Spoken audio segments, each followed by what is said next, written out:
This is Pet Life Radio. Let's talk pets.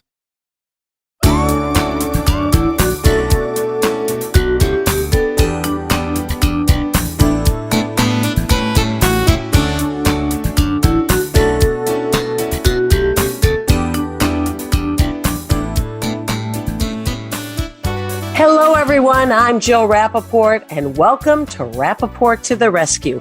Now, if you don't mind, I'm going to talk about an event I held at my own ranch this weekend. It veers off pets a little, but yes, I dealt with pet adoption at the event, and we'll get to that. But it was such a cool event. I can't wait to tell you listeners about it. I literally turned my ranch into a drive-in movie theater, and I was the host. Thanks to the wonderful Andrew Saffer, who throws these incredible events. But I hosted Ron Howard's new movie, Rebuilding Paradise. Now, as you know, Ron Howard, incredible actor, director, filmmaker, Oscar winner. And this movie was about the amazing, incredible, tragic wildfires in Paradise, California, that literally took away the whole town. And this was about the rebuilding of the community, how they came together to come back to life, to rebuild their homes, their families. And again, getting to the animals, so much beautiful wildlife, so many domestic animals were displaced or lost forever. So it was held here at my ranch. My riding ring literally turned into what I call the new version of the red car pit, P-I-T. I had all my friends. We had celebrities here. Unbelievable people drive in to watch this movie. And of course, being the proud pet parent to 6 rescues, I had to tie it into animal rescue in the Hamptons. And we had a beautiful pit bull by the name of Jada, 10 years young, who was looking for a home. We had her up for adoption in front of these amazing people. And the wonderful Animal Rescue Fund of the Hamptons is doing so much to try to help animals in need during these challenging times. So I hope you don't mind me sharing what happened at my house this weekend. It was very exciting. We had incredible people there. And just to see my riding ring, like a parking lot of these cars and this huge screen set up, it literally took the crew 17 hours to set up this event and the screen. And I'm looking out the window now, and they're still 2 days later dismantling it. So I hope it's the beginning of many events to come, because let's face it, we can't go to movies now. We can't go to theaters now. So if I can lend my home to these incredible events, bravo. And I'm also talking about animal rescue and having animals up for adoption. So it's a win-win for me and everybody in the community. Now, when we come back, talk about a win-win. We have the incredible singer, songwriter, Grammy winner, Emmylou Harris with us. Stay tuned.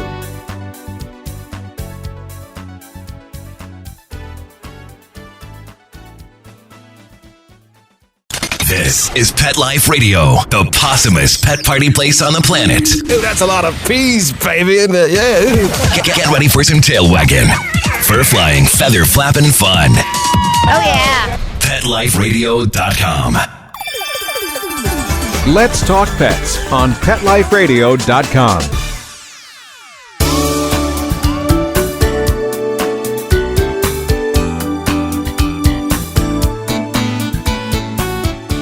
Welcome back to Rappaport to the Rescue. I'm Jill Rappaport, and I am so excited to introduce you to our next guest, who really needs no introduction because she is a legend, American singer, songwriter, and musician. She has, over the course of her incredible career, won 14 Grammy Awards, the Polar Music Prize, and inducted into the Country Music Hall of Fame. She is the one and only Emmylou Harris. Emmylou, I am so happy to have you here, my beloved animal advocate. I had the pleasure and the honor of being in your home. I got to meet your beloved mother.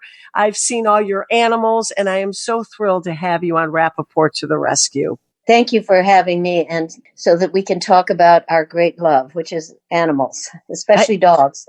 Exactly. And for those of you who don't know, Emmy is very involved and started the wonderful Bonaparte's Retreat. This is an incredible organization. And Emmy, the last time I saw you, you were, of course, on my show, Best in Shelter for NBC. But the last time I actually physically saw you was when I came to your home in Nashville, and you had your backyard set up as sort of its own animal adoption Yeah. center. It's a very small rescue in my backyard that I called Bonaparte's Retreat after the dog that traveled with me for 10 years, Bonaparte. In his honor and his memory, I realized I had this big backyard and I could have a small rescue. We only do 4 dogs at a time on the property, although we've, over the years, we started in 2004, we have some wonderful fosters, especially for small dogs, because we're not set up for small dogs in my yard. And also dogs that we pull a lot of dogs that need sometimes expensive surgeries, but they'll be as good as new after that's done. And they recover sometimes in the foster homes. So we're small but mighty, I like to say.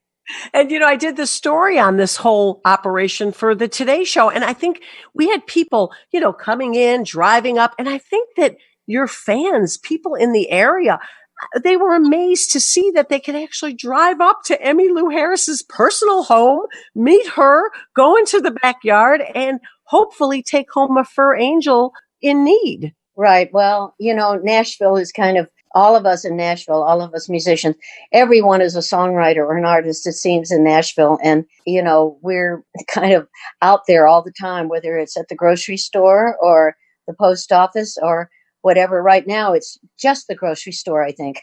Right. Tell me about the challenges that this horrible pandemic has presented, not only for you as a human being, but as an artist and as an animal welfare advocate.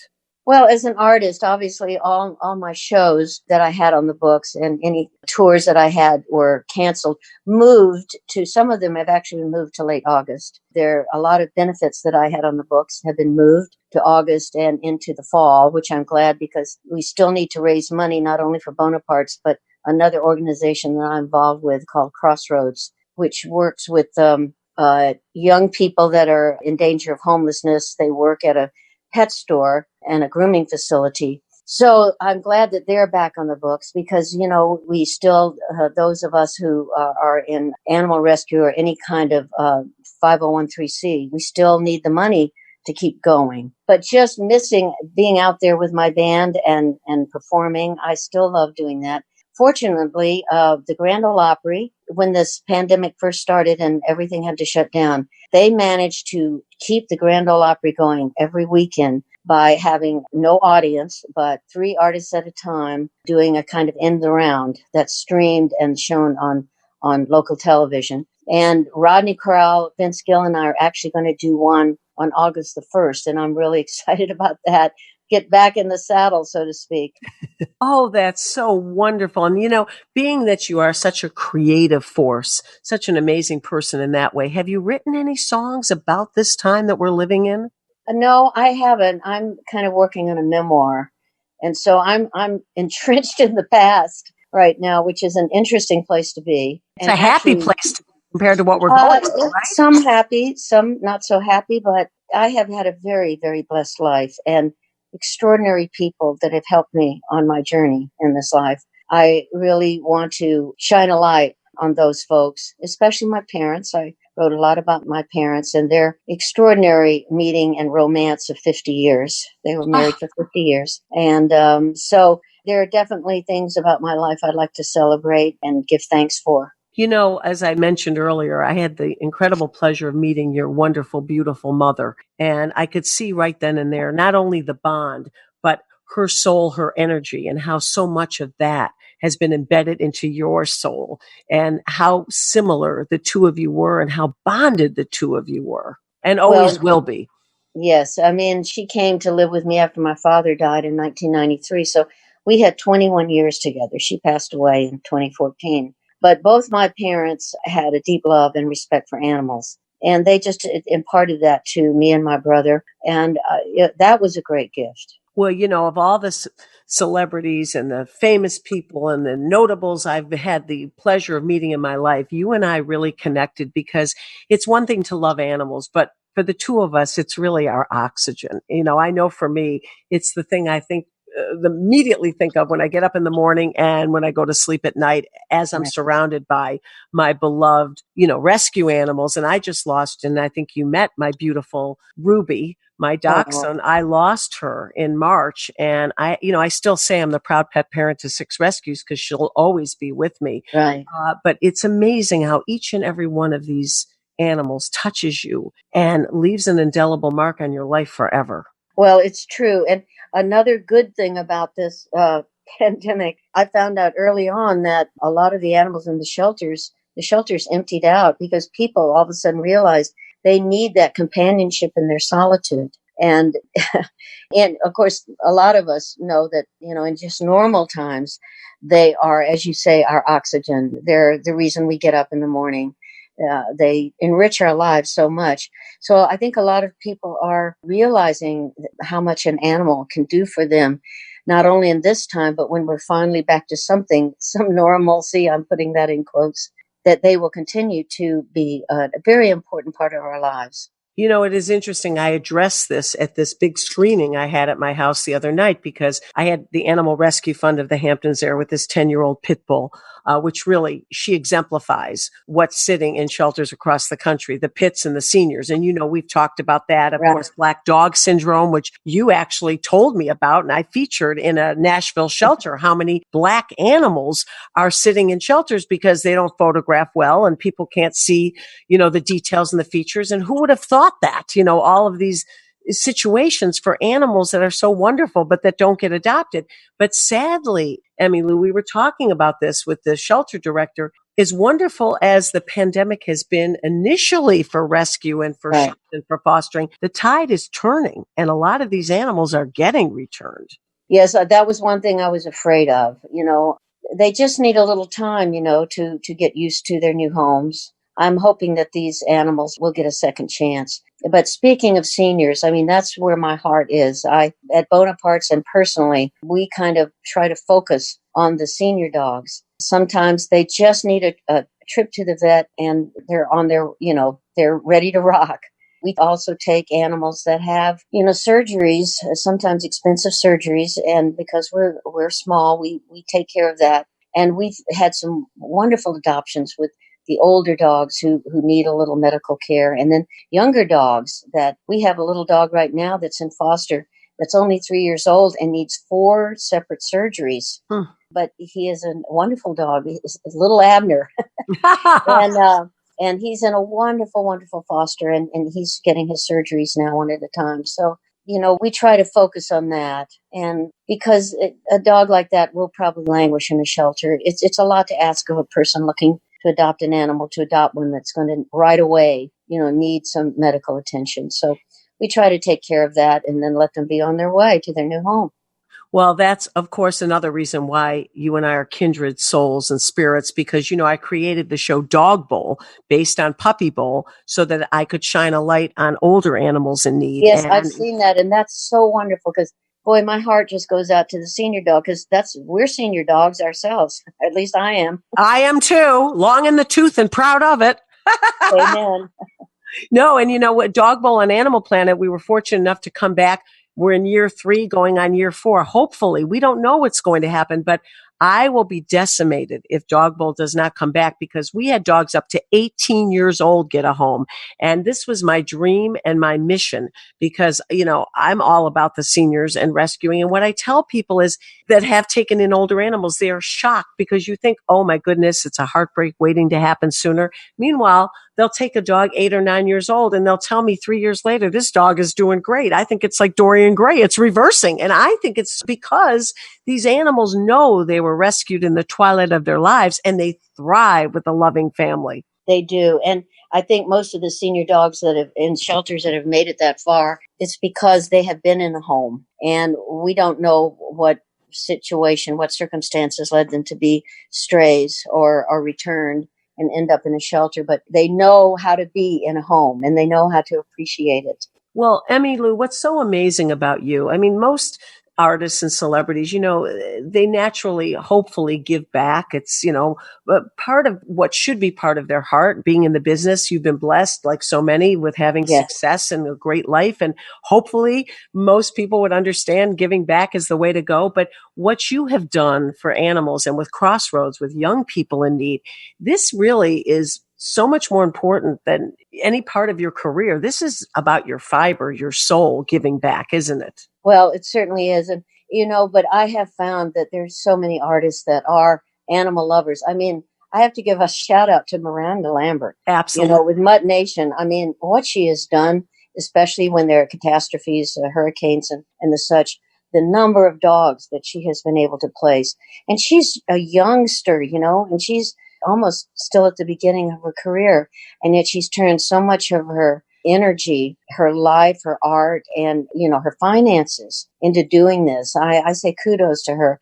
And I've met a lot of people. I just been talking to Bernadette Peters, Right. Who does Broadway Bark. And in the course of getting involved with dog rescue, which started in 2004, not just celebrities, but I have just met so many people whose hearts are turned toward the animals. Everyday heroes out there. The people in the shelters, the small shelters. We've got so many of them in Nashville now. I think Bonaparte's was one of the first small, independent, no-kill shelters that partnered with Metro Animal Control, where the euthanasia rate, when we started in 2004, was just terrific. But boy, they have really turned a corner. And sometimes we have to go to outlying counties now to find dogs, which is wonderful. I think we are evolving as a people, as human beings, toward understanding that we are responsible for these lives. It's a sacred responsibility. We are their voice. And when people realize that, it enriches their own lives. Absolutely. That you were one of the first to do it on a very big scale. I mean, to actually have this, Bonaparte's retreat and to be doing it in your backyard. I mean, you really set a precedent that really nobody was doing back then. Well, I knew I'm not a swimmer or a tennis player, so I wasn't going to have a tennis court or a swimming pool in my backyard. I did have a pretty big backyard. Yes, it's beautiful. But as I say, it is a small shelter, and we do try to keep it to 4 dogs at a time because each dog needs a lot of attention and walks and love and socializing. And so we're just not set up for that. Well, having seen it firsthand, I can tell our listeners all over the world, it is beautiful. They're big runs. You've got gorgeous green grass, big backyard, one-on-one attention with these animals. And I remember saying to you back then, Emmy, when I was at your house, I said, how do you not want to take everyone and keep forever in your home? Because I can't walk past a cage or a shelter. There hasn't been a dog I haven't seen that I don't want to make part of my family. But I know, hopefully they get a home, but it is a challenge, isn't it? Yeah, I know. We're all potential hoarders, And so, but I do know that, every dog that we pull and then put at Bonaparte's will eventually find a home. I mean, early on, we had a couple of dogs that it took years, but they found their forever home. And each one is so incredibly important. It is a life. We become responsible for it. And it's about the best feeling in the world. As you said, it's kind of the reason you get up in the morning. Obviously, I'm lucky that I'm still able to go out and play music and make a living that way because I still love playing music. But that has given me this other part of my life, to be a dog rescuer. And also, I just last year I rescued a couple of old cats because my last cat had finally passed away. And I went to Metro Animal Control and I just said, what are the oldest cats you have here? So I got Isn't that amazing? 12-year-old. Yeah. What a beautiful message, though, to send out to our listeners. Instead of going and saying, hey, let me look at a cute, cuddly kitten, you asked for the oldest animal, which is just what we need to be able to do. Well, it's true. And I love these cats and I love my dogs. I'm actually down to 2 dogs. The dog that my mother had, Ernie. I think I met Ernie, right? You probably met Ernie, and he just passed away last month, and we're all kind of very, very sad about that. Sorry. But he gave my mother so much joy in those last years of her life. But this is what we take on. We know there's going to be heartbreak at the end, but there's heartbreak everywhere. So let's try to put as much kindness and care out into the world as we can. Such a beautiful message, Emmy. And I know that these animals have inspired your music. You've actually written songs about some of these animals, haven't you? Yes. Well, I wrote a song called Big Black Dog that wasn't my first dog was a big black dog. Bonaparte was a big black dog. But later on, when I started Bonaparte's Retreat, of course, I ended up adopting dogs from the rescues myself, and one of them was an older black lab mix of indeterminate age, and her name was Bella. And I wrote this song about her, but basically it was a kind of an ode to all the dogs in shelters, whether they're black or brown or brindle or white or big or small or whatever. The idea that they're just out there waiting for the chance to, in a way, redeem us. Unbelievable. And I remember you actually sang me a few verses for the song. I don't dare put you on the spot, but is there one line you want to highlight? Just one line for our listeners? Let's see. Big black dogs, they're everywhere, looking for a home. They're hungry and scared. All they need is love and attention. They give it back love. Sometimes redemption, I swear. You could find it there in a big black dog. Oh, Emmylou, what a wonderful way to end this incredible interview. I adore you. You are my animal rescue soulmate. It is great to talk to you. Please let's stay in touch, and bless you and stay safe. Same to you, and keep up your wonderful, wonderful work, Jill. We're all soldiers in the battle. In the battle, that's right. Thank you, Emmylou. And coming, thank you. We have my wonderful partner in crime, Bill Berloni, giving tips on finding a trainer. Even though he is the ultimate trainer, you can't all get him, but he's going to tell us how to find the right one for you. Stay tuned.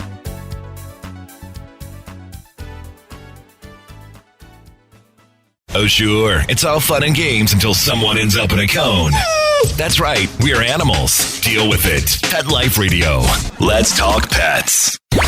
Let's talk pets Let's talk pets on Pet Life Radio. Pet Life Radio. PetLifeRadio.com.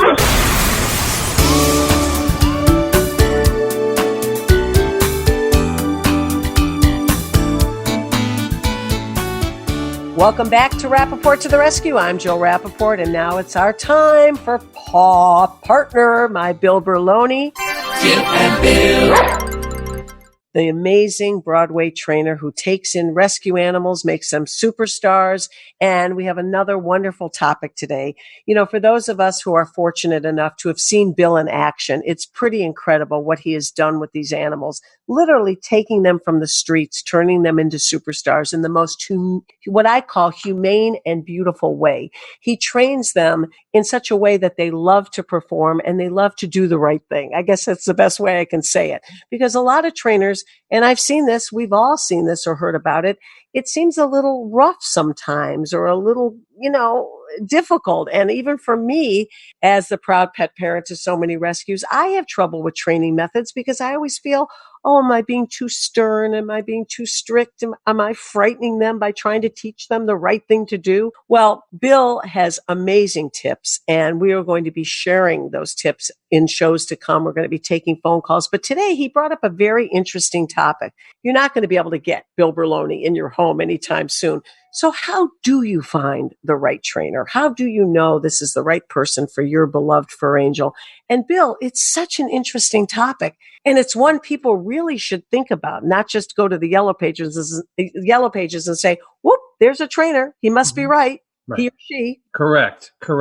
Well, I've been doing this for 45 years, and I'm so pleased to see that the shift in animal training went from purely punitive training to now a more positive way of training. It was one of the things I hoped for in my life, and now most people are using the positive ways. Personal story, when I was 19 years old and Annie was going to Broadway, they questioned whether I could train the dog. So they said, do you mind if we hire a trainer? And I said, sure, I'll learn. And it was a gentleman in New York who was an ex-military guy. The first session he did with the original Sandy, he walked down the street, turned, and when Sandy didn't look, flipped him on his back. And that would have flipped me out. It did. And, he wanted me to be tough and scare the dog into submission. I left that day and went back to the producers and said, I'm sorry, if I have to do it this way, I'm not interested. And they took a deep breath and said, do you think you can do this? And I said, I think I can. So I've been very interested in the training techniques, and it's a mindset. It's in our bones. I mean, man came along and took over this earth and dominated the seas and the air and the animals as well, and dogs were part of that idea that you should be seen but not heard. You should do exactly what I say.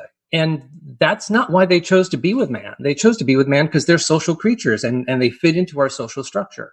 And we've heard of the most barbaric things. I mean, going back, the debarking, remember people, that was so horrific, and even declawing cats. I mean, these things like so that they would be more manageable in your home or you wouldn't have to hear them.